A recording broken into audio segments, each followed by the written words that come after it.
fuera, les llamamos, les invitamos a que pasen, a que disfruten ya de este último diálogo. Seguro que va a ser un punto y final digno de este Congreso Sabiduría y Conocimiento, porque se trata siempre de ir de, bueno, tal vez una parte de política internacional, como hemos hablado, de geopolítica, de economía, también ahora de sociología, de este tecnofeudalismo, ¿no?, que nos deja tan perplejos, pero sobre todo cuando hablaban también los ponentes anteriores y se referían a la necesidad de que como sociedad nos implicáramos, están las personas que de una forma u otra son influyentes. Son influyentes porque son conocidas, son famosas. Deben existir también las personas que tienen influencia con causa.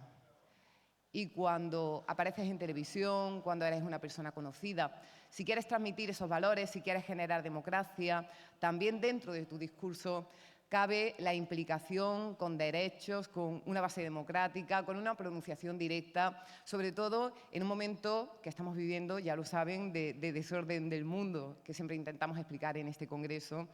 Y vamos a analizar el papel de las personas famosas e influyentes y cómo pueden hacer que también, a través de sus discursos, con esta implicación, con este compromiso, pues se creen valores mucho más democráticos y sigamos caminando, ¿no?, en ese trabajo en grupo que antes decía los ponentes se puede hacer, ¿no?, un trabajo en común en torno a causas comunes. Y tenemos a dos invitados a esta mesa que son muy conocidos. Uno de ellos es Jorge Javier Vázquez, como saben, comunicador, presentador, también autor de teatro, escritor.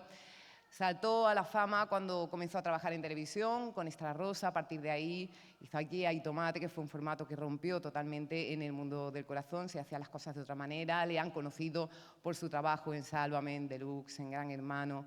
Pero, por supuesto, también en el mundo del teatro, cuando ha escrito libros, cuando ha estado aquí en Córdoba. Recibió el premio Ondas en 2009 y hoy nos va a acompañar. Está presentando en Telecinco el diario de Jorge. Y bueno, cómo también ese discurso se puede articular desde la fama, desde la televisión. Y Gonzalo Miró, que estudió periodismo, ciencias políticas y humanidades en Nueva York, hijo de la gran Pilar Miró, que ha desarrollado una gran trayectoria como analista, incluso yo creo que de todos los aspectos, el político, el social, el deportivo. Muy conocido por su trabajo en las mañanas en 4 con Concha García Campoy, después estuvo en Punto Radio, colaboración en los medios de comunicación y hoy está en Televisión Española con el programa Directo al Grano, con Marta Flick, y está presentando este espacio en la televisión pública. Y estarán en diálogo con Marta del Vado, gran periodista de la cadena SER, ha sido corresponsal en Washington, ha trabajado en La Ventana, antes estuvo en Ginebra, en México, y ha desarrollado una intensa labor con Oxfam en América Latina, así que es un verdadero lujazo cerrar este Congreso Sabiduría y Conocimiento con esta mesa. A todos los congresistas que han estado aquí, muchísimas gracias por acompañarnos, muchos y muchas por repetir. Desde la cadena SER le damos el inmenso agradecimiento y hemos querido dar lo mejor de nosotros. Cada año intentaremos hacerlo un poquito mejor para que ustedes disfruten, aprendan y reflexionen como hacemos nosotras y nosotros, la parte de este equipo que está en este lado del Congreso, por seguir haciendo que lugares como este, que se convierten en un oasis de reflexión, cuando, por ejemplo, se estaba celebrando el Foro de La Toja, pues aquí lo llevamos a otro ámbito mucho más social y humano. Gracias por estar con nosotros y damos ya el paso a la última mesa. Muchísimas gracias.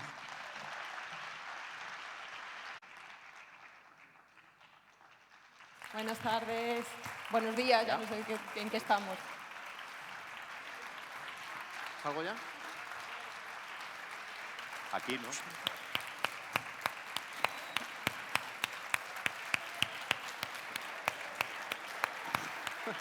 Esto es como los toreros.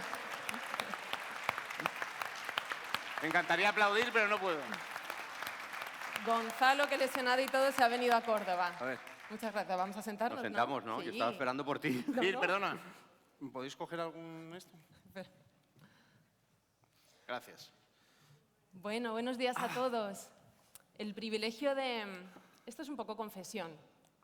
El privilegio de trabajar en una profesión como la nuestra es que nos da la posibilidad de despertarte un domingo cualquiera en una ciudad como Córdoba y echar un ratito pues, conversando, intercambiando puntos de vista, opiniones con personas que si no de otra manera, pues a lo mejor no hubiéramos coincidido nunca. Yo acabo de conocer a Jorge Javier y a Gonzalo hace 5 minutos aquí detrás y bueno, todos vosotros, todos todos ustedes, vosotros mejor, ¿no? Por sentirnos un poquito más recogiditos. Os agradezco además especialmente que decidáis venir un fin de semana a Córdoba a escuchar a unos cuantos que desfilamos por aquí. Yo intuyo que hay algún oyente de la SER y entonces sabréis pues, de nuestra convicción, obsesión mía para hablar del tema de la desinformación, de la polarización y de cómo esto está erosionando nuestro sistema democrático, que bueno, yo personalmente creo que ya llevamos un poquito de retraso a la hora no sé, de trabajar en contra de todo esto que se nos viene encima, pero algo hay que hacer, ¿no? Y no nos podemos quedar aquí con los brazos cruzados. Entonces, bueno, entiendo que formáis parte de estas personas que tenéis conciencia social, que os importa el mundo en el que vivimos y de la sociedad que entre todos construimos. La charla que vamos a tener a continuación se llama Famosos con causa, otras maneras de influir en la opinión pública, y de esto vamos a hablar con Jorge y con Gonzalo, pero como les conocéis todos perfectamente porque son dos bestias de la televisión desde hace tantos años, yo quería ir un poquito al principio y preguntaros cómo decidisteis llegar al punto en el que estáis ahora, si esto fue vocación, ha sido un poquito casualidad. Dale, Jorge. La veteranía es un grado. Me acabo de enterar antes de entrar que había una mesa joven, que me ha llamado bastante la atención, y ni Gonzalo ni yo estábamos en la mesa joven. Estamos Y ofendidísimos. ahora ya me dice la veteranía. Es como, Bueno, he de decir que tú todo has puede dicho ir a peor. Todo puede ir a peor. Vocación... que no se engañe, que para entrar en el ascensor me ha dicho que primero los minusválidos. No. O sea, que esto viene de No, atrás. hombre, no. Vocación periodística, ¿quieres decir cómo hemos llegado hasta aquí? Sí, ¿O no? tú empezaste como periodista. Yo empecé como periodista, pero de casualidad, porque es que no es nada, claro, yo de concienciación y de tal. Yo quería hacer siempre información sobre famosos, que es algo que a Gonzalo le entusiasma, ¿no? Sí, sí. Lo sé, te he Pero surtido. siempre, desde pequeño, en mi casa se leían lecturas, entonces yo siempre quise trabajar en eso. Y yo acabé en esto, bueno, yo tenía muy claro que tenía que empezar vivía en Badalona y tal, y tenía muy claro que quería acabar en Madrid, viviendo en Madrid, trabajando en Madrid, no sabía cómo llegar, pero bueno. Y yo empecé a trabajar en esto de casualidad, porque un día estaba en Badalona leyendo La Vanguardia, que era el sitio. Los domingos siempre salían, yo no sé si en Madrid había algún periódico donde salían las ofertas de trabajo todos los domingos, pero tú si querías encontrar trabajo tenías que comprar La Vanguardia los domingos porque salían todas las... Tal. Y había un anuncio bien grande que ponía, se necesita reportero gráfico. Y yo no sabía que eso era fotógrafo. Y entonces envié un currículum que había hecho algunas cosas, había trabajado en el semanario local de Badalona y tal, y curiosamente me llamaron y empecé ahí a trabajar, era para trabajar en la revista Pronto, en la bendita revista Pronto. Y me cogieron. ¿Haciendo qué? Pues me cogieron para empezar a ayudar en los cierres de la revista, que la verdad es que no sé cómo me mantuvieron. Debo ser un elegido de Dios, porque tuvieron oportunidad de echarme todas las del mundo, porque yo no tenía ni idea. Yo llegué allí, no sabía lo que era. Claro, a mí me pasaban la revista Pronto, pues algunas cosas se hacen con refritos. Entonces me pasaban cosas de agencia y tal, y yo tenía que hacer pues 3 informaciones de agencia y tenías que hacer un artículo teniendo en cuenta lo que había. Claro, pero yo hacía como artículos muy literarios y tal, y me decían, no, mira, no, que es que esto es titular y la información, nada de recrearte. Pero bueno, empecé a trabajar, no me echaron, no entiendo por qué no me echaron, hasta que un día fui a hablar con el editor, Mariano Nadal, que es el hermano de Elisenda Nadal, la directora de fotogramas. Sí. Y le dije que me quería ir a Madrid a trabajar, y él me dijo, en el 95, te doy 200.000 pesetas y empiezas a trabajar para nosotros a ver qué tal te va. Y empecé así, me fui a Madrid y a partir de ahí empezó todo. Pues si eres un elegido de Dios, Es porque un nunca nadie me ha sí, dicho y la que verdad, este 200.000 señor que pesetas. confió en mí, que alguien le fue... Luego se lo agradecí un montón y tal, y bueno, mantengo más o menos contacto con él y me hizo mucha gracia. Siempre pensé, pues, ¿qué vio este señor, no? Para 200.000. ¿Y a la tele? ¿Cómo llegas?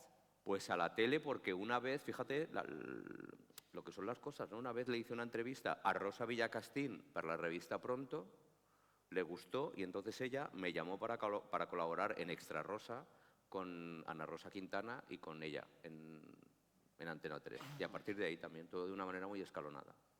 ¿Y tú, Gonzalo? ¿Cómo llegas a la tele? Pues mira, hablabas de vocación, yo vocación no he tenido nunca, jamás. De nada. De nada. De nada, de nada. De nada.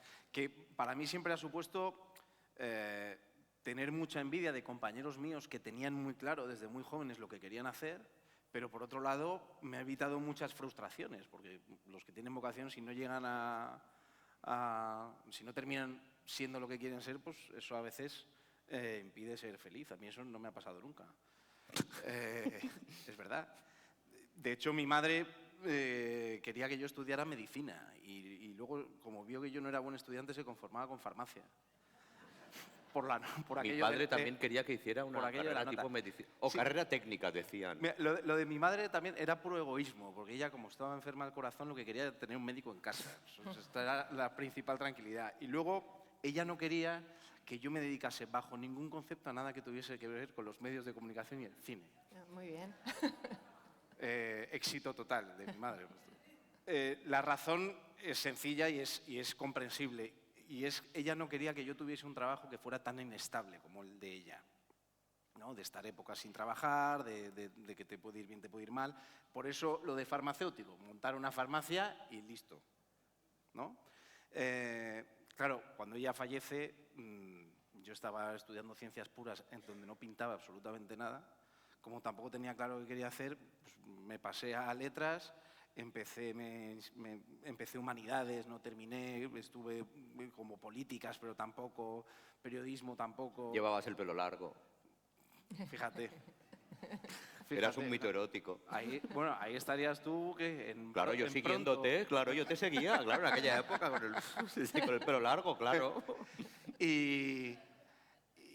Entonces me fui a hacer la escuela de cine de Nueva York, no con la intención de hacer cine tampoco, sino un poco de salir en la dinámica en la que estaba aquí metido en Madrid, en una edad complicada, una época complicada para mí.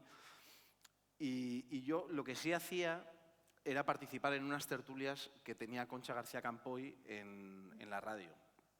Muy divertidas, estaba Resines, estaba La Bordeta, estaba Luis Alegre, en fin, eran unas tertulias muy... Ray Lóriga, estaban muy bien.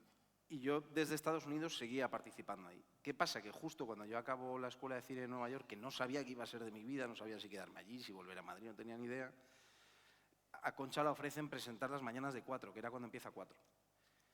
Y entonces Concha me sienta un día con ella y me dice, oye, quiero que presentes conmigo. Y digo, pero a ti se te ha ido la cabeza. O sea, yo no me he puesto delante de una cámara en la vida. Sí, pero lo vas a hacer muy bien, vamos a encajar los perfiles y tal. Y como yo no sabía muy bien qué iba a hacer, pues dije que sí. Y así un poquito hasta hoy. Es verdad que he tenido suerte de que me ha ido bastante bien, pero nunca he tenido la vocación de hacer lo que estoy haciendo ahora. He ido cruzando las puertas que se me han ido abriendo y es verdad que disfruto de lo que hago, o sea, me gusta mucho. Pero vocación, lo que es vocación... Estoy buscándola. Bueno, tienes tiempo. Sí, sí. Bueno. Jorge, ¿y cuándo fue el momento en el que tu carrera hizo como un clic y fue como un punto de inflexión en que tú dices, espérate, que es que esto va a cambiar toda mi vida? Yo empecé a confiar en mí como presentador muy tarde, ¿eh? Porque fíjate que yo viví... Como colaborador empecé con Ana Rosa, me iba bien. Era la época en la que se pagaba un pastón en televisión, pero un pastón, pero aún así yo decidí dejar la tele porque lo pasaba muy mal yendo a trabajar. No me encontraba cómodo, tenía ansiedad. El día antes que tenía que ir a trabajar lo pasaba terriblemente mal y lo dejé una temporada. Y luego, estando en Aquí hay tomate, que fue un programa que duró 5 años todos los días en Telecinco, con unas audiencias que eran tremendas. ¿Por qué te ríes de Aquí hay tomate? porque yo os demandé. Pero vamos, lo normal sería que no nos demandaran. Vamos, Ya sé que no fui el único. claro, claro, claro. Pero Sí, espera que- sí, lo raro sería encontrar a alguien que dijera, no, no os he demandado. Pero que me hace gracia, claro, ¿de qué año estamos hablando más o menos? Ostras, 2006, fíjate que yo 2007, con los 2008, años por ahí. nunca, no, fueron 5 años, Sería entre el 5 y el 10 o el ponle, 4, o el 9, 6, o el... Sí, no lo sé, no lo sé. Pero, ¿y te acuerdas por qué les demandaste? Esa- Sí. ¿Quién me iba a decir a mí que iba a estar aquí compartiendo? Pues Sí, eso- yo me acuerdo también Chapoteo, porque me demandó. chapoteo. Pues te iba a decir que después de 5 años de estar todos los días trabajando y arrasando en audiencias brutal, decidieron acabar. A mí un martes yo me estaba duchando en mi casa y me llama la secretaria del segundo de Pablo Basile y me dicen, un martes, Jorge, ven que tiene Villanueva que hablar contigo. Y yo, mira, sí, espera que me estoy duchando, ahora voy. Jorge, que vengas. Entonces me reunieron un martes y me dijeron, el martes se acaba el programa. El viernes se acaba el programa. Con 3 días antes, y yo me encontré ahí de la noche a la mañana sin trabajo, después de estar 5 años que nos iba muy bien, y pasé una temporada, yo tenía un novio, me fui a vivir con mi novio a Barcelona, aprendí a poner lavavajillas y a hacer pescado a la parrilla y tal, pero en esa época mi futuro era más bien negro y no sabían qué hacer conmigo en la cadena.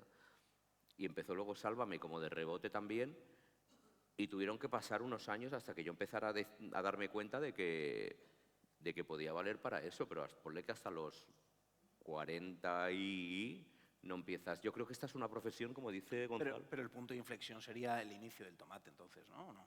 No, porque O de luego me quedé sin Sálvame. trabajo.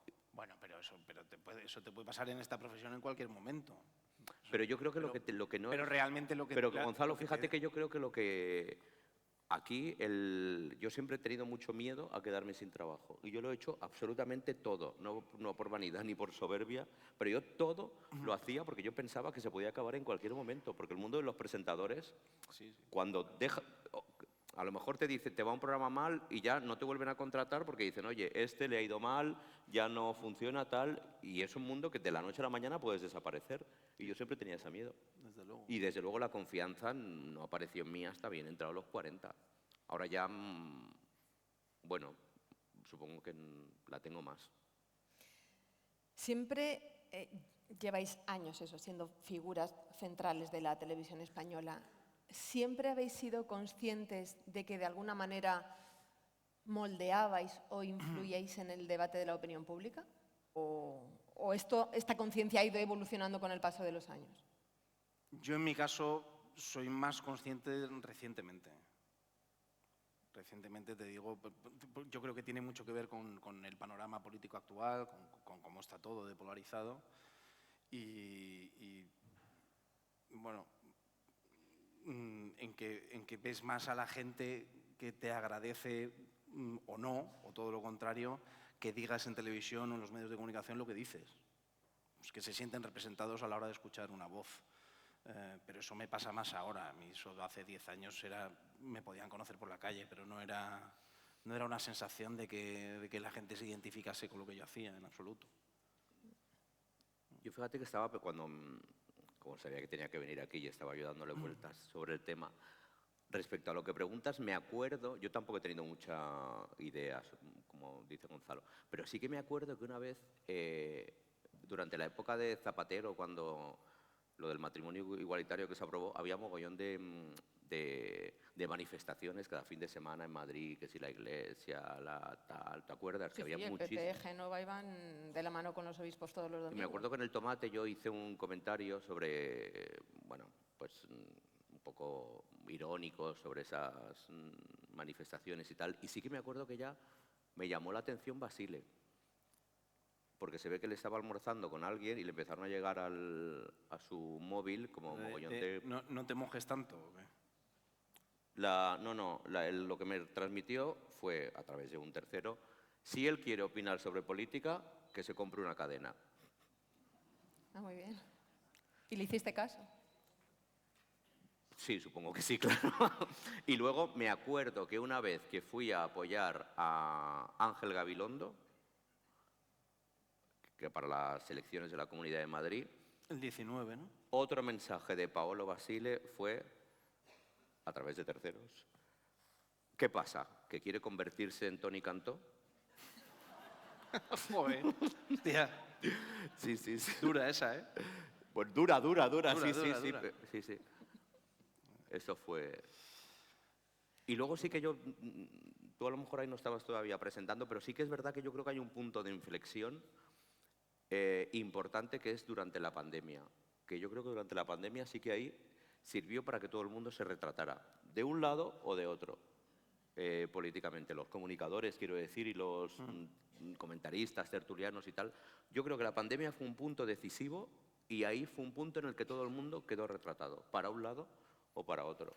Es interesante lo que dice Jorge, lo que cuenta, la experiencia con Basile, porque sí es verdad que a la gente que da la cara en televisión y que no tiene Ay, perdón. una inclinación política muy marcada a priori, porque presenta entretenimiento, digamos,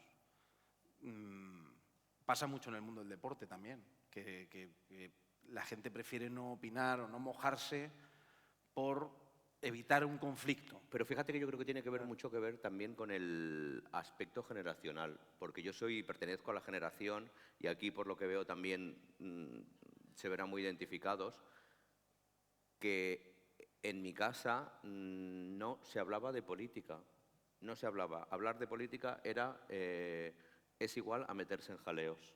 ¿Y tú dices que ahora se es más dado a Sí, yo hacerlo? creo que ahora la gente tiene... Sí, sí, yo creo, por ejemplo, para mi padre, Pues- lo de hablar en política, o mi abuela siempre le decía a mi tía cuando había sindicatos en su empresa y tal, la frase era, no te signifiques. ¿A que sí? Y yo siempre he vivido con esa idea no porque tu madre sí que tenía Sí, no, conciencia y tal, pero yo en mi casa, vamos, la conciencia política no existía. Lo que pasa es que lo que tú dices de la pandemia sí que es verdad que fue como un... Punto de inflexión, Sí, un punto y aparte.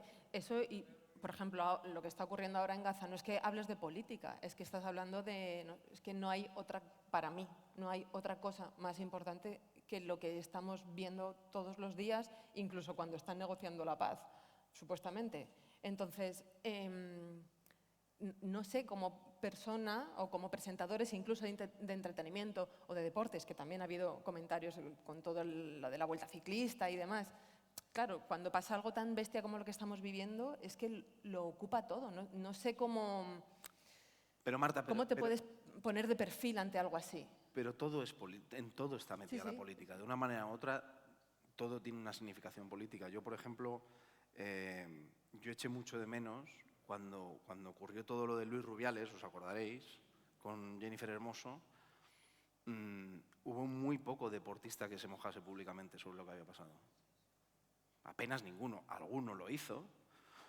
Borja Iglesias, puntualmente, un comunicado de Iniesta, otro de Pau Gasol y tal, pero realmente no es que el mundo del deporte, que a mí me sorprendía, porque digo, pero bueno, toda esta gente no tiene nada que decir. Realmente no lo hacen porque no quieren significarse. O por miedo.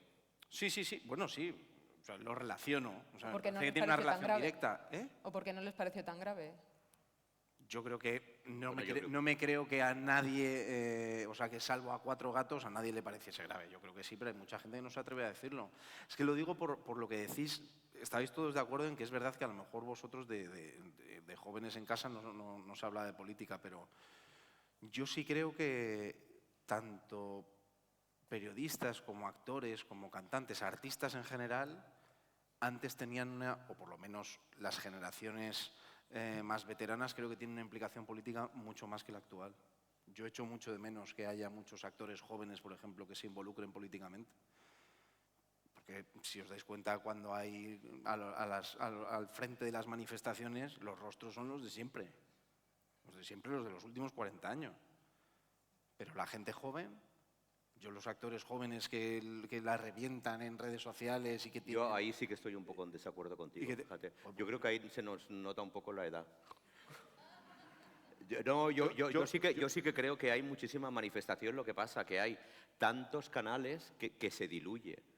que queda muy diluida porque entre tantos Puede sitios ser, donde tienen a lo para mejor. manifestarse, pero yo sí que creo que la gente se manifiesta más que nunca, toma partido más que nunca, porque yo creo que hay un punto también importante que antes no éramos tan conscientes de lo que dice Gonzalo, que yo creo que todos nos hemos dado cuenta, todos, de que todo es política. Todo es No es que la política no es, no sea Todo es política, las pero- grandes cosas y Pero tal. No, no, tu me, día a me- día. me todo. da la sensación, Jorge, que en los 80 era mucho más fácil, o sea, molaba ir con Felipe González y creo que ahora es muy difícil conseguir que haya gente que dé la cara, por ejemplo, por Pedro Sánchez.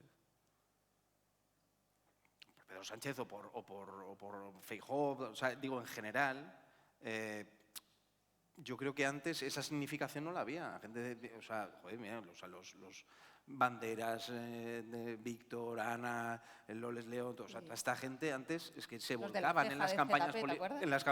Pues en la campaña de Zapatero, por ejemplo. Yo creo que ahora eso sería muy difícil de conseguir, de ver a tantos rostros y caras conocidas. Bueno, yo creo que tendremos que Dando la esperar a cara. ver las elecciones. Tampoco, yo también creo que la gente un poco se reserva, ¿no? Reserva las fuerzas.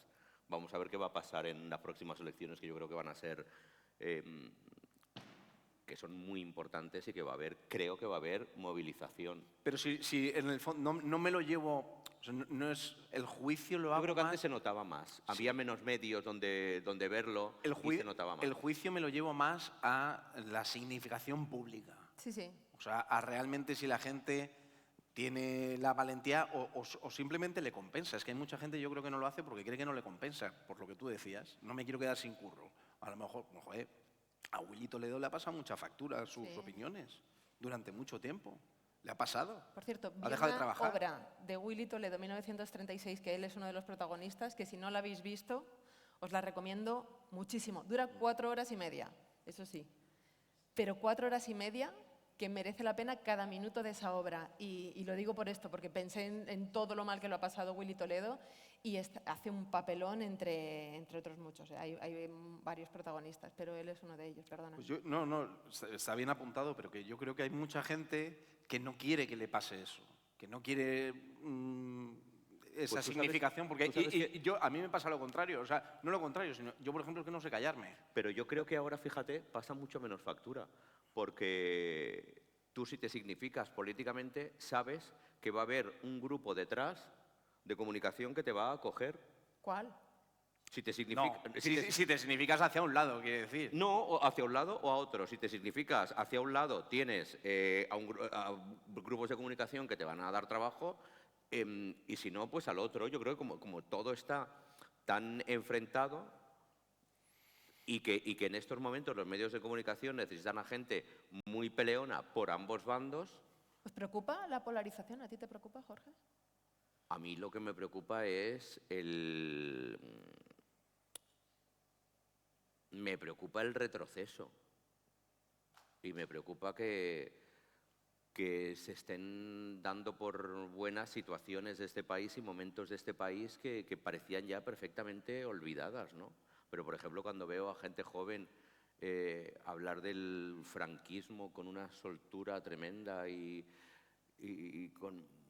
con una alegría, y ojalá viviéramos en esa época, pienso que hemos hecho mal, que se ha hecho mal. Desde luego yo creo que tendremos que hacer un poco de autocrítica, ¿no? ¿Qué se ha hecho mal para llegar hasta aquí, ¿no? Porque algo se habrá hecho mal, algo se ha hecho rematadamente mal. Pero es evidente lo que se ha hecho mal. Hablemos entre los medios, por esto de la autocrítica. Hemos fomentado con determinados formatos en los que los Yo dos creo que sí, conocéis ya muy bien. no acabes, yo creo que sí. Y yo, uno de mis grandes,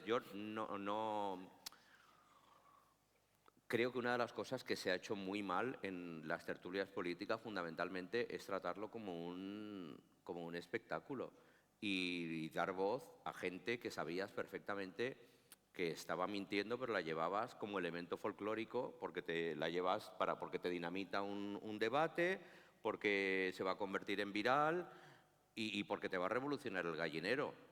Pero dar voz a ese tipo de gente, yo me escandalizaba cuando se metían con los programas que presentaba y yo veía otros tipos de programa, de política, de presunto debate y tal, y yo pensaba, vamos a ver, es que lo que hago yo es entretenimiento puro y duro, pero que se frivolice con lo que va a ser con lo que es el destino de un país.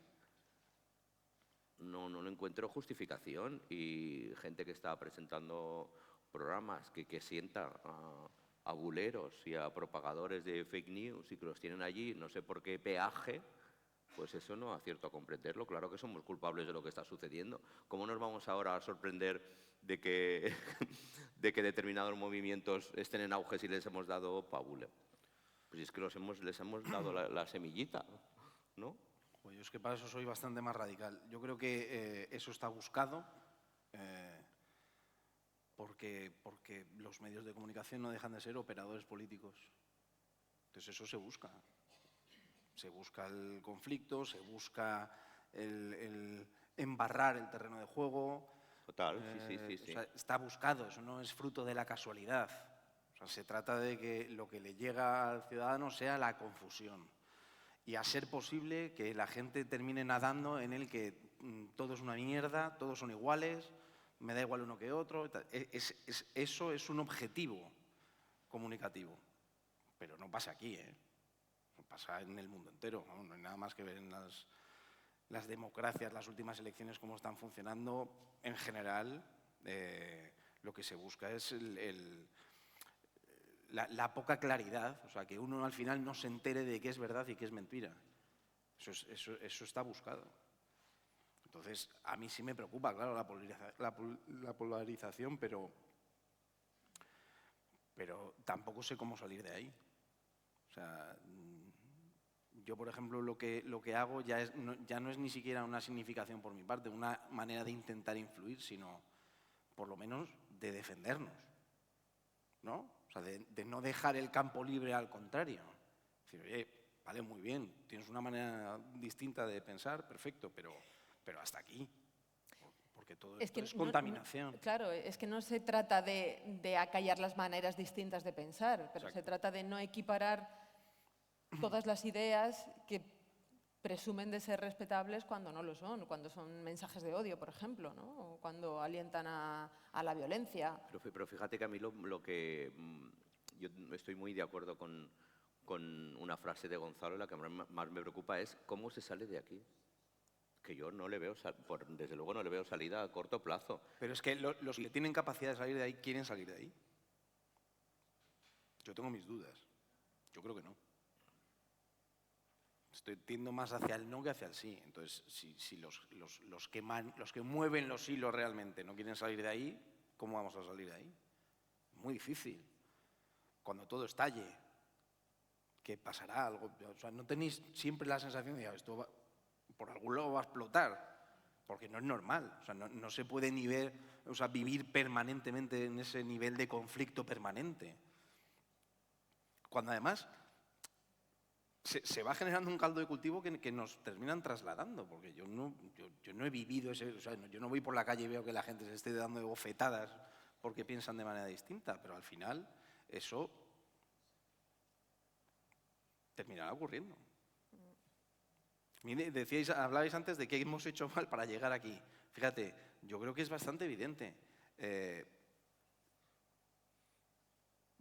También pasa en muchos sitios, no solo aquí, pero es cuando tú intentas silenciar un pasado que no te es agradable o que te ha hecho sufrir mucho.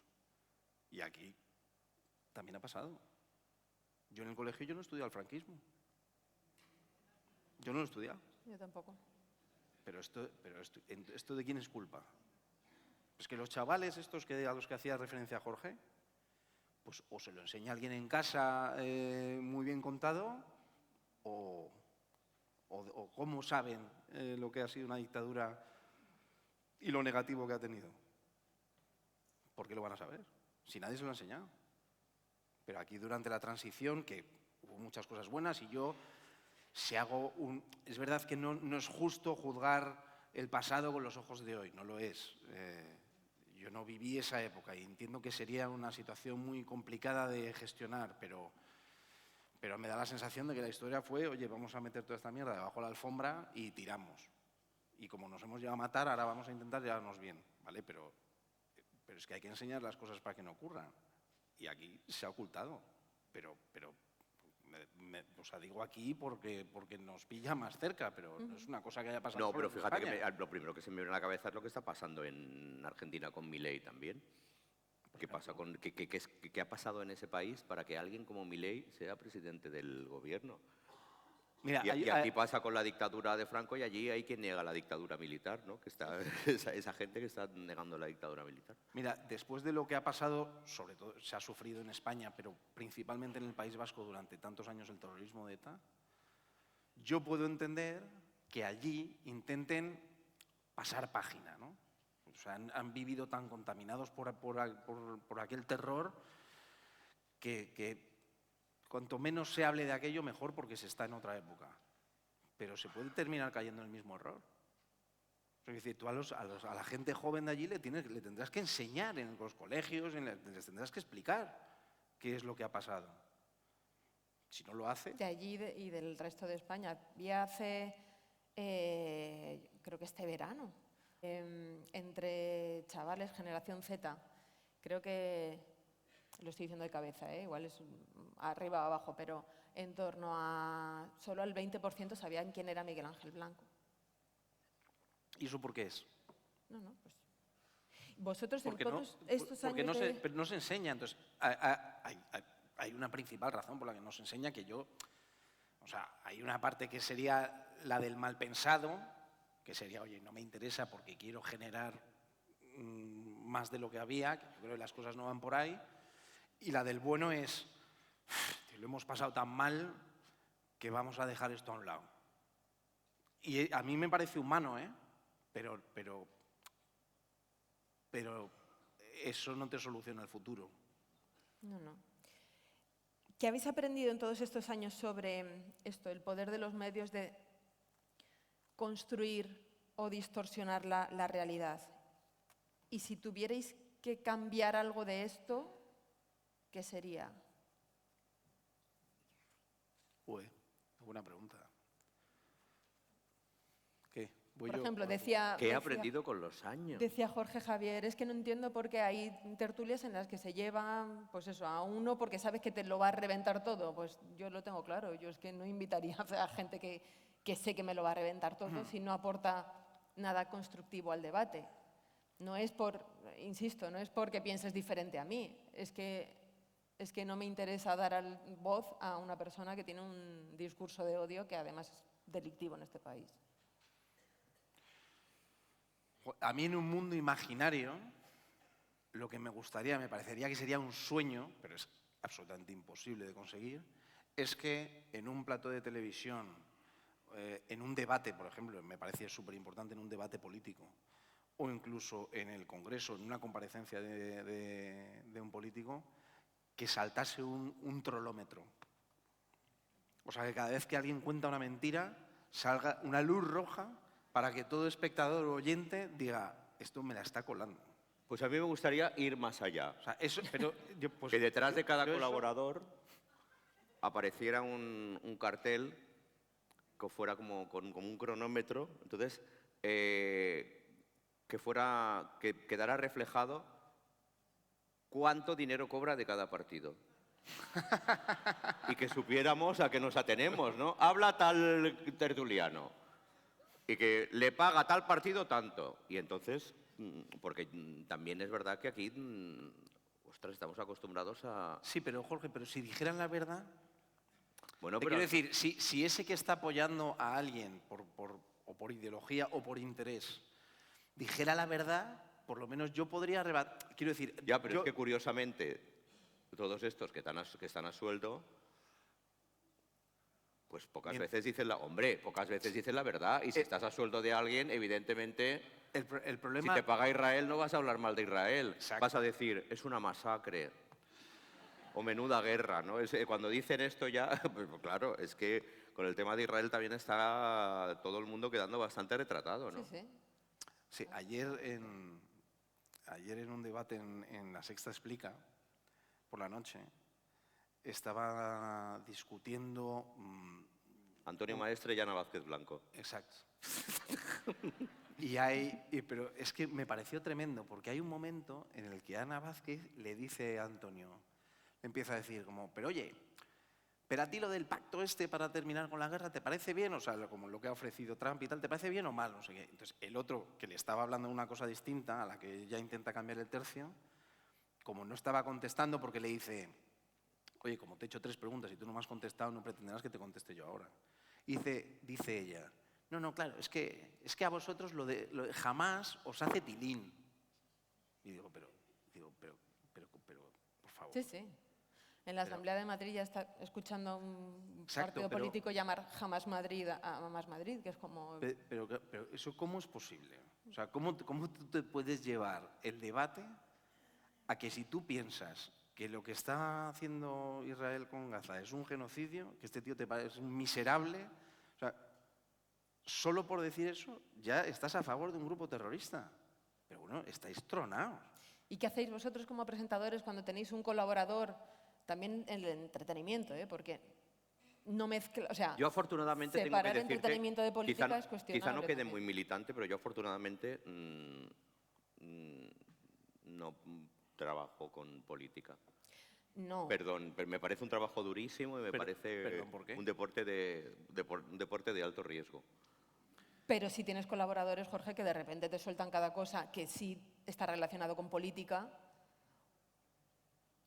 Bueno, pero es más fácil. Yo, por ejemplo, según qué gente me costaría. Yo creo que tenéis que desarrollar ahora los de política un punto de contención muy importante. ¿Sabes qué pasa? Con Mira, ese punto tiene que ver con lo que hablábamos antes de la mentira, porque es que hay muchas veces que te cuelan cosas que es muy difícil en el momento saber. O sea, tú no tienes un ordenador en la cabeza. A mí me parece muy difícil hacer política, muy difícil, ¿eh? Que de repente te venga alguien y te diga no sé qué, y luego al final ya caes y dices, joder, pero si es que me la ha colado, si es que esto no es así.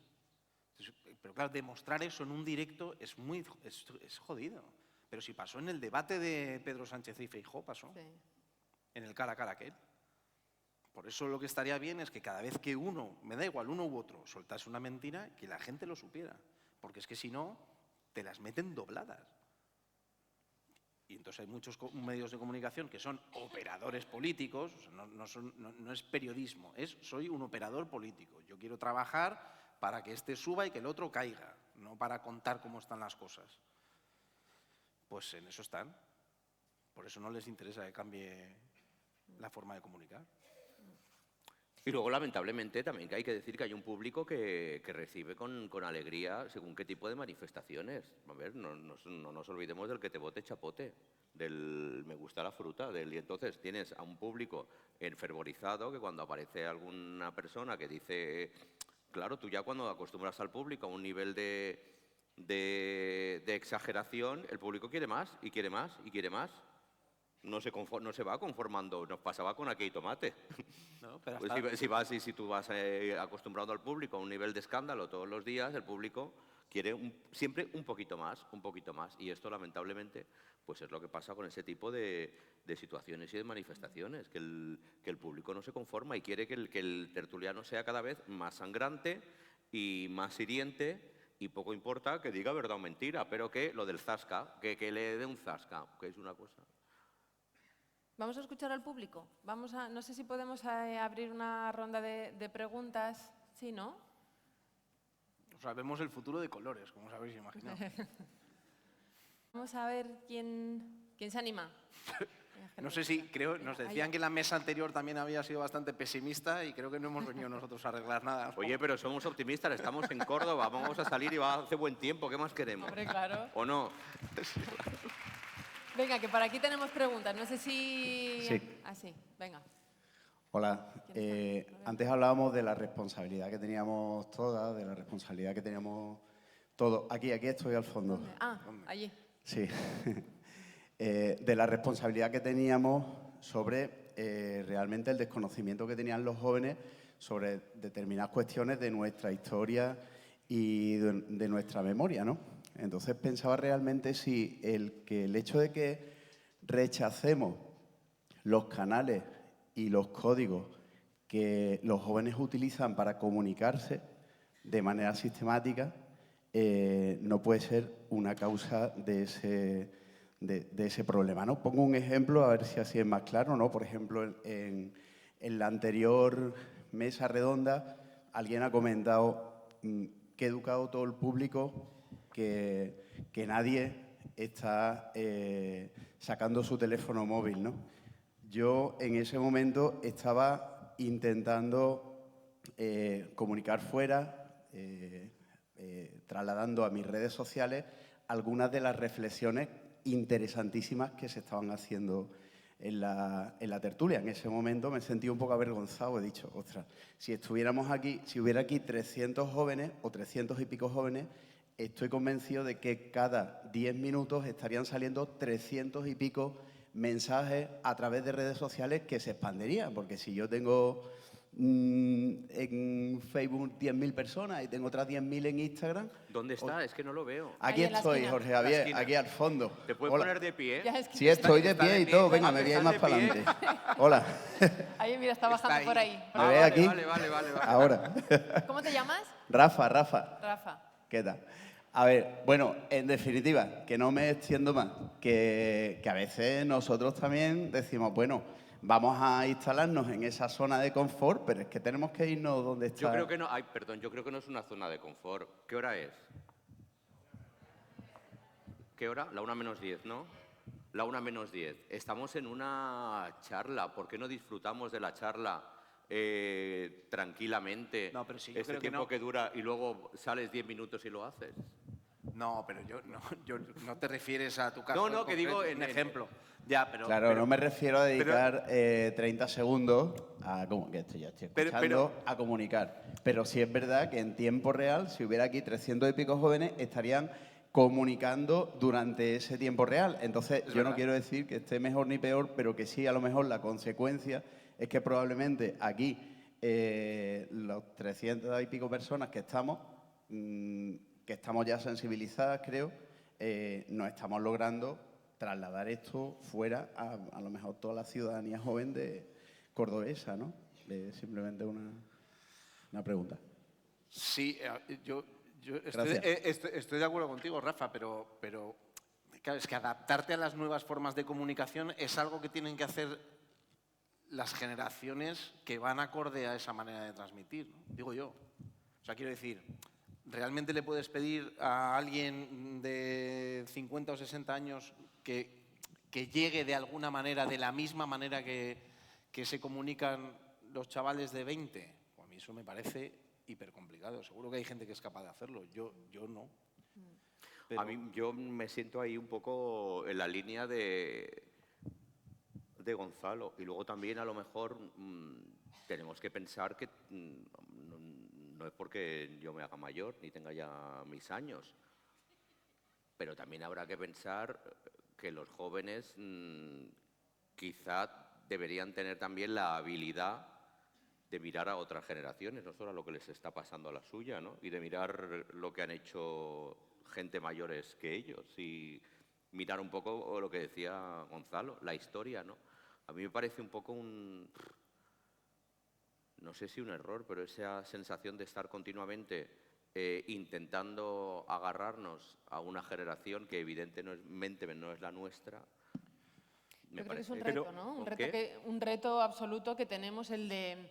Ahora también hay como una corriente como de enfrentar a los boomers con los Z, porque los Z viven peor de lo que Pero si es vivieron que los boomers. yo no creo que sea una cuestión de enfrentamiento, pero es una cuestión de ser consciente cada uno de la generación y la edad a la que pertenece. Yo tampoco puedo ahora pensar que puedo vivir como si tuviera 20 o 25 años o comunicarme como ellos. Es que me parece que también... No lo sé, igual esto parece... Me he ganado mi derecho a vivir a los 55, creo, ¿no? Sí, ¿no? Sin que tengas esa sensación de que se te para el reloj y de que no perteneces a esta sociedad, pero evidentemente mi tiempo ya no es el de los 25.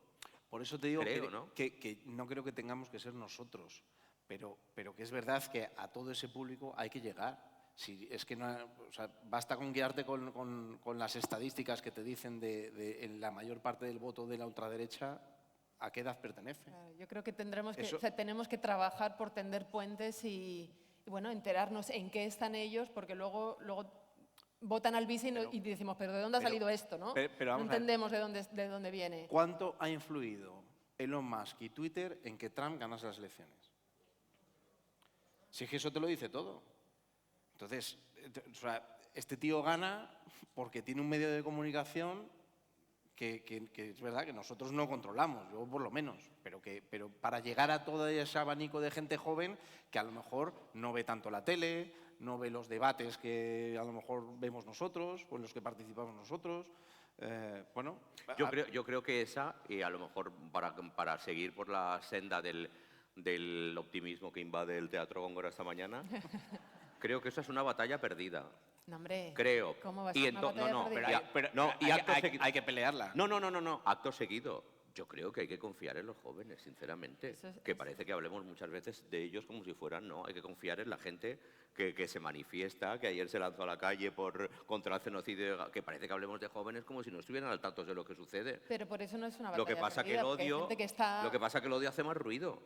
Pero eso siempre. siempre. Pero hay gente que está trabajando en otro lado también. Sí, Y que la memoria es muy corta. Porque yo recuerdo en la pandemia como todo el mundo a las 8 de la tarde salía a aplaudir a los médicos, pero luego votan a los que recortan el presupuesto en sanidad pública. Entonces, ¿qué hacen? Pues esto es igual. O sea, toda la gente que está en contra del genocidio de este miserable Netanyahu va a votar lo contrario o luego dirá, bueno, sí, yo me salgo a la manifestación, me pongo un pañuelito y tal, pero luego voto a Ayuso porque está de moda. Que claro. Eso. Venga, más preguntas. Por aquí. A ver, Y aquí, el extremo izquierda. aquí. El extremo izquierda. El extremo izquierda. No me he sentado Te pones izquierdo. el listón muy alto, ¿eh? ¿Cómo te llamas? Francisco Morillo. Francisco. Díganos. Bueno, esto es una broma. Bienvenidos, le voy a decir compañeros de vida a Gonzalo y a José Luis y a ti también. Bueno, yo tengo una visión, cuando decía Gonzalo que teníamos que haber educado a los jóvenes en los institutos, escuelas y tal, en el conocimiento de lo que fue la dictadura franquista y tal, evidentemente que sí, pero me hace dudar de que sea eso solamente el problema, porque nos vamos a Alemania, donde han llevado a los escolares a los campos de exterminio, a ver los hornos crematorios, las alambradas, etc. Hay una derecha ya potente. En Italia, donde nace el fascismo y lo sufre, está gobernando la extrema derecha. En Inglaterra, que fue bombardeada salvajemente por Alemania, por el nazismo, tiene también una ultraderecha potente. En Francia no gobierna la ultraderecha por el cordón sanitario que han hecho una derecha más civilizada y la izquierda. Y aquí en España ya vemos cómo nos va.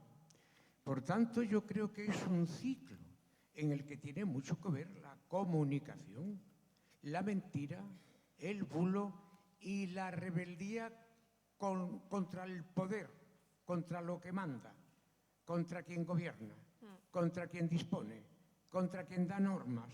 Es una forma de rebeldía, pero para el otro lado y contra lo que está ahora. No han conocido. Pero hay que decir, Pito, ¿cómo Alemania puede tener una ultraderecha? Sí, sí. ¿Cómo? Es una reflexión, entonces, no es una pregunta, ¿no? Sí, es una reflexión, Mira, pero... ¿cómo te llamas? Francisco Morillo.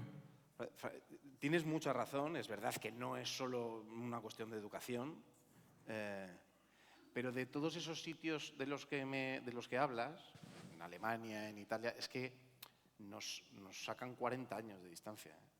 Sí, pero por ejemplo Francia estaba detrás de los Pirineos con el Mayo francés. Del Mayo francés a Le Pen no ha pasado tanto tiempo. Sí, pero... Y de los gobiernos demócratas de Estados Unidos a esa salvajada de Trump es prácticamente inconcebible. Al borde de una guerra civil que se habla. Si te digo que aquí lo más sorprendente no es ya que aparezca la ultraderecha, es con qué celeridad lo ha hecho desde que murió el dictador. Se murió ayer. Bueno, pero es que yo creo que, fíjate, que me parece muy interesante la reflexión de Francisco. Es que, claro, pensamos que con Con el fin de Hitler, la gente ya, de la noche a la mañana, ya no hay gente que piense como él, porque ya se ha muerto el perro, se acabó la rabia. Pensamos que muere Franco y ya nadie es franquista. No, es que eso no es así, es que todavía sigue con su muerte y cuando acaba el franquismo, todavía hay una sociedad que era franquista. Lo que pasa que llegó la democracia y... Bueno, cuando se murió Franco había 2 millones de personas. Claro, claro, O sea, pero esas personas no van a cambiar de parecer de la noche a la mañana y esas personas siguen suspirando por un régimen así y lo van trasladando a sus hijos. Y eso es un caldo de cultivo educacional que se va formando y que ahora, con el auge de la ultraderecha, pues esa gente que estaba dormida se han encontrado un colchón para salir a la calle y decir que bien, aquí estábamos y aquí seguimos, pero nunca morimos y nunca desaparecimos, eso es así. Y luego, que también deberíamos mirarnos en el espejo y hacer autocrítica, no solo en lo que nos ha enseñado, que es a lo que yo hacía referencia antes, sino en que hay una serie de problemas que la gente tiene y que la izquierda tampoco le ha solucionado. Y eso al final también pesa. Quiero decir, no es normal si yo soy un chaval y no puedo acceder a la vivienda o en mi curro me pagan 3 pesetas y no me da y tengo que irme a comer a casa de mis padres. Quiero decir, ese tipo de cosas, si realmente no sufriesen esos percances, a lo mejor habría menos posibilidades de que cayesen en el discurso fácil de toda esta gente. Sí, mira, Gonzalo, yo creo que hay también una causa, el fracaso de la socialdemocracia. Después de la Segunda Guerra Mundial se extiende la socialdemocracia por los países que ganan, los aliados en general, que sí da soluciones con el estado del bienestar a los problemas de la gente, incluidos los jóvenes. Sin embargo, la socialdemocracia ha dejado de dar respuesta a los problemas actuales. La socialdemocracia se queda anclada. Y el gran capital, va ganando terreno a lo que va perdiendo la socialdemocracia. Nos tenemos que irnos a Olof Palme, en Suecia, cuando aquí el dictador estaba a punto de asesinar a los últimos, pues como Olof Palme se manifiesta en contra. Y como Olof Palme era, digamos, una bandera, era una llama viva de la socialdemocracia, que beneficiaba a la mayoría europea y era una luz que brillaba en Europa. Se ha ido apagando, se murió él, lo mataron. Se ha ido apagando y la socialdemocracia... Sí, es un poco en la línea que lo que decía Gonzalo, ¿no? El fracaso también de que la nosotros, izquierda, que no ha digamos, sabido dar soluciones. yo soy socialdemócrata. Vamos a seguir, Francisco, porque hay más gente con la mano levantada. Muchas gracias por preguntar. A ver, más. Hola, yo simplemente quería decir... ¿Tu nombre, por favor? Me llamo María. María. María. Quería decir que estabais diciendo como si al morir Franco se hubiera terminado el franquismo y no. Los ministros de Franco formaron parte No, pues de... eso es lo que he dicho, que claro que eso, pues claro. no lo he captado, Sí, eso es. Siguieron formando parte y la familia de Franco siguió siendo una familia privilegiada. Y los jueces no hubo una y- ruptura y eso, no sé si hubiera sido una ruptura lo que hubiera pasado tal como estaban las cosas. Pero al no haber una ruptura estamos pagando las consecuencias de aquello. Es lo que quería... Venga, otra pregunta. Me llamo Herminio, para que no me pregunten. Herminio. Ya. A mí me preocupa mucho el papel de los medios de comunicación en las circunstancias actuales. Estamos de acuerdo que se ha dicho, y es una verdad, que la comunicación, la información que obtienen los jóvenes, básicamente de las redes sociales, que controlan, ya sabemos quién las controla, ya se ha dicho antes en el panel anterior. Pero también tiene mucha importancia la televisión, fundamentalmente, porque cada vez se ven menos periódicos, pero la televisión se sigue viendo. Dos datos fundamentales. Uno, los programas que Televisión Española ha puesto en marcha últimamente, Mañaneros, Malas Lenguas y el tuyo, Gonzalo.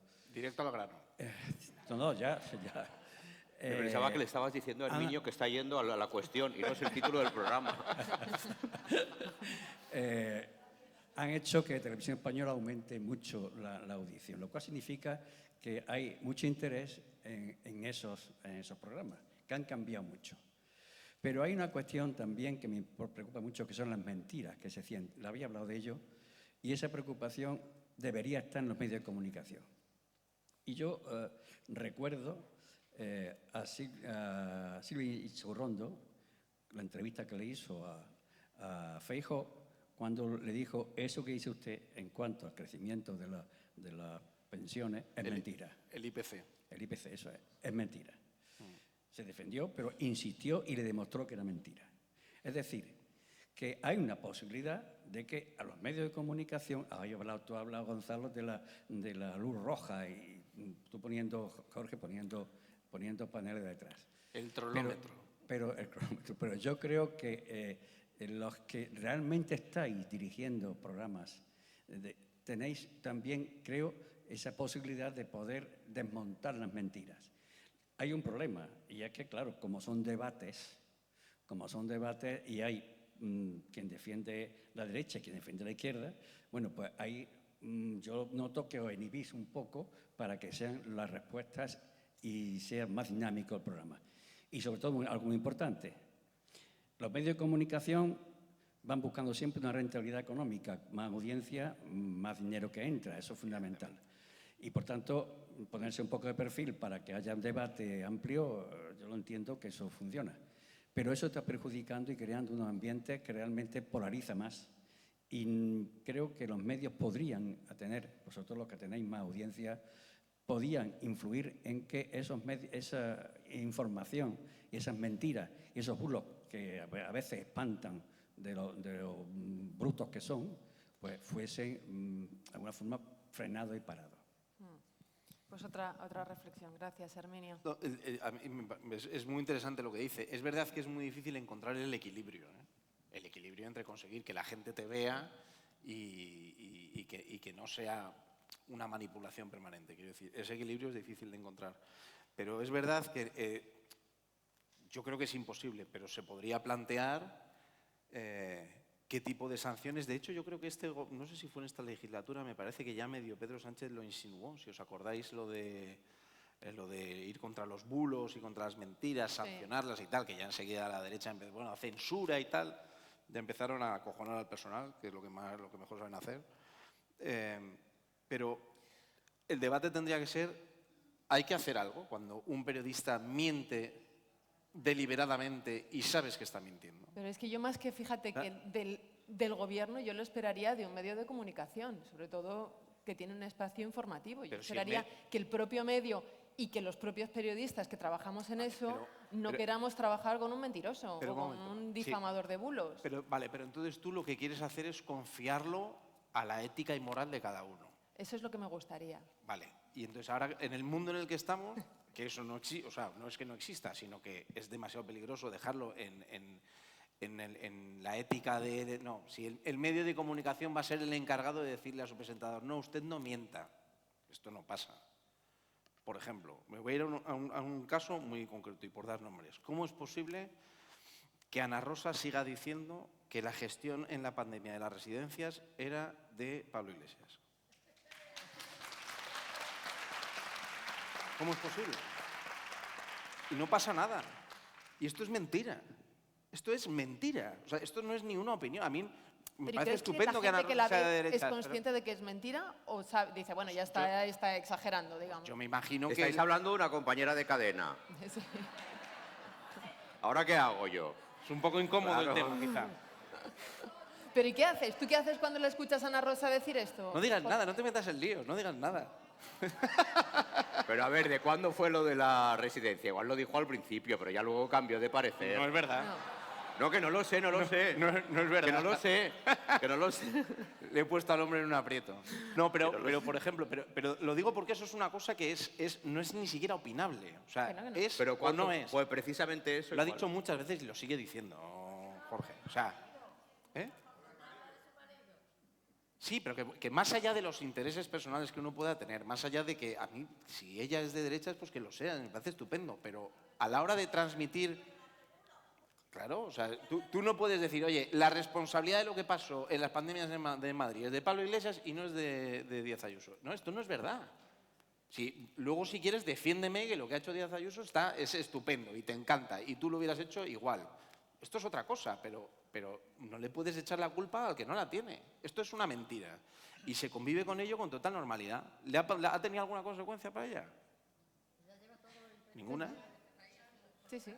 Es un ejemplo perfecto de cuál es el problema. Bueno, pero ¿qué hacemos con eso? ¿Eso lo asumimos así o tiene que ser moralmente, moral y éticamente Mediaset quien le dé un toque a Ana Y Rosa? dale. A mí me encantaría. A mí me encantaría que en uno de claro, los mensajes de Basile Claro, dijera, oye, ¿Eh? a los- ¿Y tú no sabes si ha recibido ya mensajes de Basile por meterse demasiado en política? Pero si Basile ya no está. Bueno, joder, pero ha estado A ver, es que yo 20 solo me años. acuerdo, a ver, es que de Basile yo solo me acuerdo de una vez que cené con él y él es que se pensaba que es que yo he tenido que escuchar a Basile hablar del gobierno progresista como el gobierno socialcomunista. Es que él se pensaba que le iban a quitar la tele. Entonces todo lo que me cuentes. Bueno, pero que para no meter en aprietos a Jorge... Gracias, gracias. Gonzalo, gracias. No, pero por ejemplo, ¿qué habría que hacer con el que sabes que miente? Podríamos irnos a un periódico, ¿eh?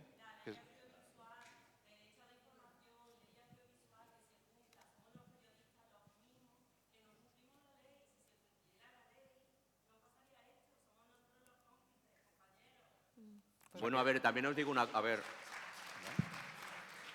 a mí me... Sí, lo que pasa que también a veces se les pide a los compañeros comportamientos heroicos y a veces están metidos en una dinámica, en un trabajo... Bueno, decir la verdad Que o no también mentir A no es, ver, no es también es heroico. complicado. Jorge. Es lo, no sé, es lo mínimo cuando tienes un... ¿no? Que sí. O sea, no me parece heroico, me parece pues, honesto y profesional. El resto es otra cosa. Sí, pero mantener... Que sí, que yo... A ver, es que yo creo sinceramente que el periodismo, y yo considero que no hago periodismo, que hago programas de entretenimiento, es una de las profesiones en las que más sapos tienes que tragarte a lo largo del día, sinceramente. ¿En qué sentido? Bueno, yo creo que tienes que hacer a lo largo del año, a lo largo del día, a lo largo de la semana, o aceptar cosas con las que no estás de acuerdo. Creo, Yo discrepo absolutamente. creo. Ya sea porque trabajas en una... Yo entiendo lo que dice Jorge, Claro. porque yo he trabajado con muchos compañeros que están obligados, porque no se quieren quedar sin curro, a estar Pero no a- solo a- eso, a pero traba- que- a trabajar. pero que Pero muchas estamos veces- hablando Claro. hablando de personas distintas. O sea, Que sí. una cosa es el periodista, el que se pone delante de una cámara y transmite la información y la responsabilidad que esa persona tiene, por eso cobra más que el que está detrás. Y otra cosa es el currito redactor que le obliga el jefe a hacer una pieza con la que él ideológicamente no está de acuerdo y su única salida sería irse a la calle. Pero vamos a ver cuántas, No, pero pero sí, vamos a ver son- quién está son de cosas acuerdo, distintas. quién está de acuerdo con absolutamente todo la línea editorial de la empresa en la que trabaja. Es que no estamos Digo, hablando de no, estar de acuerdo o no esto- con la línea no, no, editorial, estoy estamos hablando de mentir o de desinformar estoy a hablando- conciencia. Estoy hablando de... Son cosas diferentes y creo que eso todo el mundo lo entiende. Bueno, yo estoy convencido de que todas nuestras empresas han hecho cosas con las que no estamos de acuerdo y con las que no se han ajustado siempre a la verdad. Sinceramente, Marta, no podemos también pretender Pero es que- pensar que esto es un mundo ideal. Me acuerdo, y no. además fíjate que al venir aquí, es que me acuerdo perfectamente como ejemplo del hijo de Julián Guita, que trabajaba en El Mundo. Y trabajando en El Mundo, el que murió en... Sí. Y él Guita dijo... Parrado, claro que sí. Pero sus palabras fueron, si muero, que no venga a mi entierro Pedro J., que es director del sitio en el que trabajo. A esto me refiero yo, que evidentemente muchas veces estás en una empresa con la que no comulgas con sus ideales. Pero es que yo no estoy hablando que de es muy tener que difí- comulgar con los ideales de la empresa para la que O trabajas. estar de Estoy hablando acuerdo con que lo el que trabajo hace. que tú haces sea honesto. Luego puedes hacer o te pueden mandar a hacer una pieza sobre un tema que Pues no... perdóname, yo debo ser de los pocos que a veces ha tenido que hacer cosas con las que no está de acuerdo.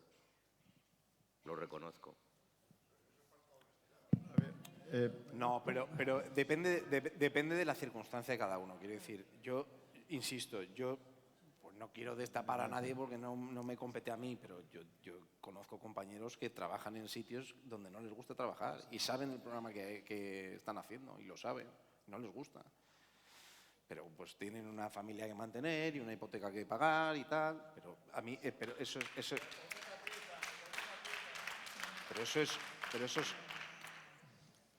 no todo el mundo, o sea, yo estoy hablando de los responsables editoriales y de los que dan la cara, del que firma la noticia. Pero si al sabiendo que es final aquí mentira. estamos hablando del eslabón más débil, evidentemente. Cuando llegas a un punto en el que ya puedes elegir, pero este punto tampoco es tan fácil en esta profesión, el de elegir, ¿eh? No llega de la noche a la mañana, o tú estás en un sitio y puedes elegir y puedes... No, lamentablemente hay cosas con las que no estás de acuerdo y es así, creo.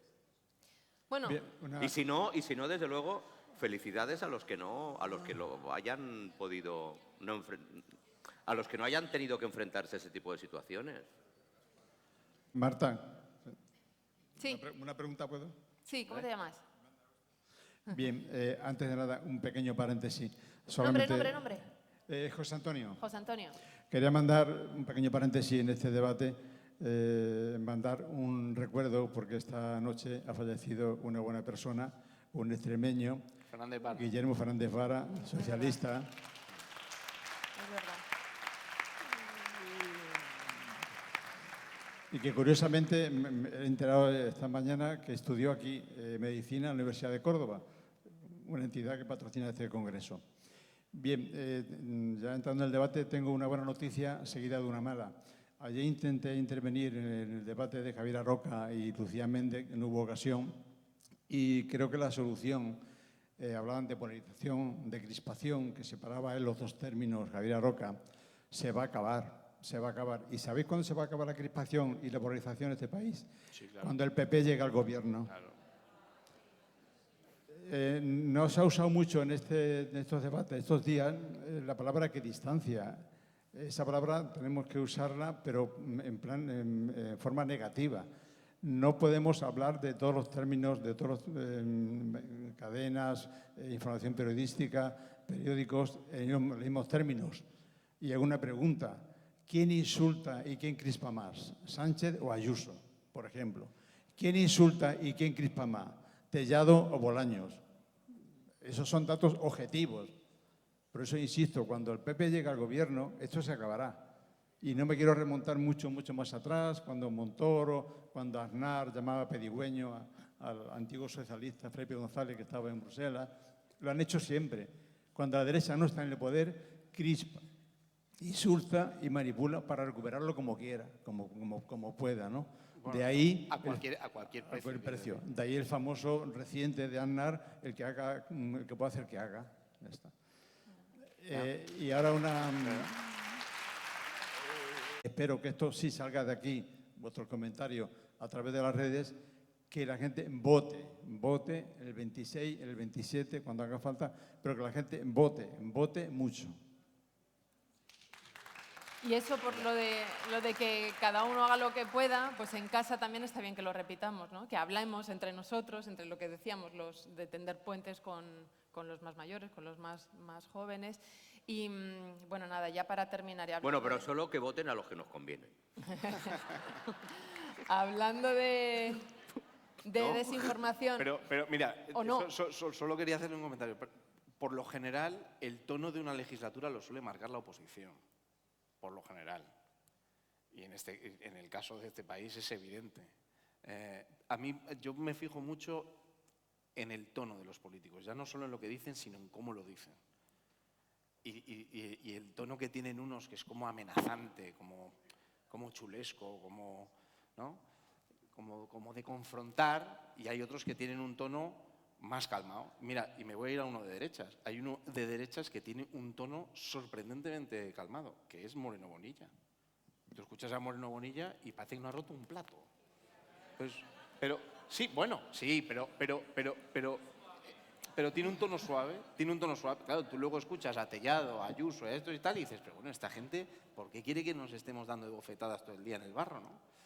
Eso por un lado. Y luego, con respecto a lo de votar, una apreciación muy, muy pequeña, pero si os estáis dando cuenta, estos 2 últimos días cómo se está intentando hacer uso de lo de la contabilidad del Partido Socialista y los sobres esos con dinero y tal, que es como grotesco el pensar que uno le está dando sobresueldos con moneditas y con el sello Con los del céntimos, que son 26 céntimos. y el sello del partido y tal, pero la intención de estos periódicos que han sacado eso en portada, ¿cuál es? Que la gente no vaya a votar, ¿por qué? Son todos iguales, son todos iguales. Aquí también hay sobres, en los otros tal y aquí también hay sobres. Es ese discurso el que quieren que cale, precisamente el de la antipolítica. Ya para Ahí pescan terminar, ellos. decía, hablando de desinformación o no, lo de la Alcaldía de Madrid, ¿esto cómo iba? Lo de la Alcaldía de Madrid, ¿qué es? Tu candidatura, ¿no? Había una Madre mía, no. ¿Prefieres que hablemos de Ana Preséntate, Rosa? dice alguien. Bueno, No, yo nunca me presentaría. El otro día estaba viendo a Elvira Lindo en Salvados Sí. y hablaba de cómo cuando le llama a Pedro Sánchez Para ser ministra. para ser ministro de Cultura y que ella en cuanto le llama a Pedro Sánchez, ella ya sabía perfectamente que no le iba a decir que no, pero que se tomó como media hora para no decirle que no al momento y le dijo, bueno, pues en media hora te llamo y tal y hablamos, ¿no? Y me acuerdo que en esa media hora decía que ella pensaba, ostras, es que si yo acepto para ser ministra de Cultura, imagínate, le decía a su marido, a Muñoz Molina, la intromisión en nuestra vida que va a haber a partir de ahora, ¿no? ¿Cómo va a ser? Y cuando hicieron ministro de Cultura a Máximo Huerta, que dijo que sí, yo me ponía a imaginar en mi casa y yo me pensaba, ostras, si me hubieran dicho a mí ser ministro de Cultura, imagino decir que sí y que vas a la radio y que te empiecen a preguntar cuáles son tus pintores favoritos, cuál es tu ópera favorita, o que tengas que ir a una cena en París con el ministro de Cultura de París, ¿de qué coño hablas? ¿No? Esas eran las cosas que yo dije, bueno, quita. ¿No? Tú dices, ¿cuáles son tus o sea que no ha habido llamada de Pedro Sánchez. No, únicamente. Es que hay gente que piensa que yo hablo con Pedro Sánchez cada 2 por 3. Y yo lo he visto 2 veces en mi vida. Una que es que me llamó para presentar su libro, Sí, entonces sí ha habido. que me llamó por teléfono, y yo le hubiera dicho que no. Pero claro, si te llama, te da un poco de apuro decirle que no. Me pilló ahí con la guardia baja, yo estaba en mi casa. ¿Qué te inventas, no? Pero ¿por qué no lo vas a hacer? Pues porque yo lo paso muy mal con esas cosas y luego pues con esas historias y siempre es un poco de marrón. A ver, él me cae muy bien y yo en el 27 o cuando sean volveré a votar socialista, yo no tengo miedo de decirlo. Pero a mí ese tipo de situaciones siempre me producen mucha ansiedad y nada, no se puede decirle que no. ¿Qué le vamos a hacer? Pero para ser alcalde yo creo que tienes que tener vocación política también, ¿eh? ¿Tú O sea, la más tienes? allá de tener una ideología, yo me imagino que la tienes... tienes? Y sobre todo saber, ¿no? Yo, Que no yo ya te he dicho que no ¿Qué tengo vocación? vocación de nada. O sea, Claro, es que como es que- termine siendo alcalde, Escucha, tú has llegado a todo sin querer, igual Sí, eres tú, vete a pero saber. ostras, vete a saber. Pero yo mira, creo que también tienes que... mira, pobre... Yo creo que Máximo, por ejemplo, que es un buen ejemplo, yo creo que hubiera sido un gran ministro de Cultura, y lo digo de verdad. Y creo que se fue muy injusto. Yo creo que pagó el pato de la novatada. O sea, hoy no le hubieran hecho dimitir, de ninguna manera. El Partido Socialista de hoy, el Pedro Sánchez de hoy, hubiera aguantado con Máximo, seguro. Pero es verdad que como llegó de aquella manera contra la corrupción y la oposición enseguida empezó a enturbiar aquello, que era absurdo, pero bueno, pues intentando liderar con el ejemplo, pues fue un poco un cabeza de turco, pero no fue muy justo. Bueno, tú deja las puertas abiertas, que esto es lo que nos viene aquí. ¿Dedicarme a la política? De lo que sea. Vete a saber. Hombre, que lo que te iba a decir, que a mí lo que me gustaría que cuando hablamos de dedicarse a la política, gente que sepa hacerlo, ¿no? Que muchas veces que hay gente que está trabajando Mira, para esto desde hace años. te voy a decir una cosa que a mí me costaría mucho hacer. A ver, Presentar a Key Tomate. Estos... Contigo. ¿Te imaginas? Mira, a mí hay una cosa que me sorprende mucho, que es la capacidad que tienen para llevarse medianamente, relativamente bien entre diferentes partidos políticos, personas que se acaban de insultar. Yo no soy capaz de hacer eso. A mí se me ve a una legua cuando estoy incómodo. Entonces, yo no puedo estar aquí insultándome con Jorge y luego irme a tomarme una cerveza con él al bar de enfrente. Y esto esta gente lo hace.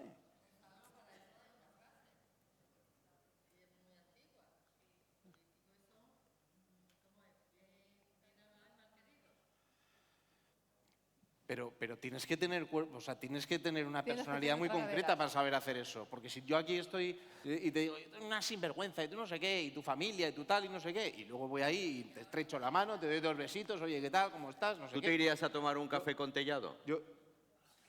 Pues mira, a mí me costaría ahora, sin que se haya dirigido a mí directamente.